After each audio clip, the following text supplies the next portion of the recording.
इब्रानियों के नाम पत्री 4 अध्याय।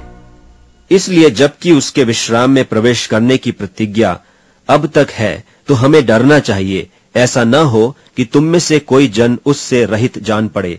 क्योंकि हमें उन्हीं की नाई सुसमाचार सुनाया गया है, पर सुने हुए वचन से उन्हें कुछ लाभ न हुआ, क्योंकि सुनने वालों के मन में विश्वास के साथ नहीं बैठा।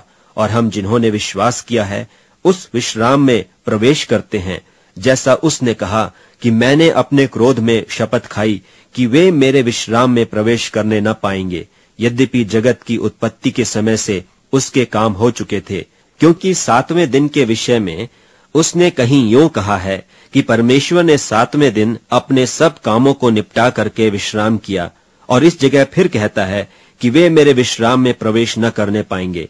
तो जब यह बात बाकी है कि कितने और हैं जो उस विश्राम में प्रवेश करें, और जिन्हें उसका सुसमाचार पहले सुनाया गया उन्होंने आज्ञा न मानने के कारण उसमें प्रवेश न किया, तो फिर वह किसी विशेष दिन को ठहराकर इतने दिन के बाद दाऊद की पुस्तक में उसे आज का दिन कहता है।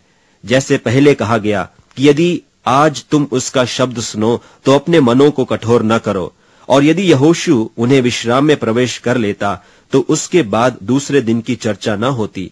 तो जान लो कि परमेश्वर के लोगों के लिए शब्द का विश्राम बाकी है, क्योंकि जिसने उसके विश्राम में प्रवेश किया है उसने भी परमेश्वर की नाई अपने कामों को पूरा करके विश्राम किया है।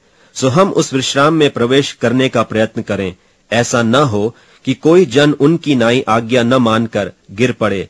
क्योंकि परमेश्वर का वचन जीवित और प्रबल और हर एक दोधारी तलवार से भी बहुत चोखा है, और जीव और आत्मा को और गांठ गांठ और गूदे गूदे को अलग करके वार पार छेदता है, और मन की भावनाओं और विचारों को जांचता है। और सृष्टि की कोई वस्तु उससे छिपी नहीं है, वरन जिससे हमें काम है उसकी आंखों के सामने सब वस्तुएं खुली और बेपरद हैं। सो जब हमारा ऐसा बड़ा महायाजक है जो स्वर्गों से होकर गया है, अर्थात परमेश्वर का पुत्र यीशु, तो आओ हम अपने अंगीकार को दृढ़ता से थामे रहें। क्योंकि हमारा ऐसा महायाजक नहीं जो हमारी निर्बलताओं में हमारे साथ दुखी न हो सके, वरन वह सब बातों में हमारी नाई परखा तो गया, तो भी निष्पाप निकला।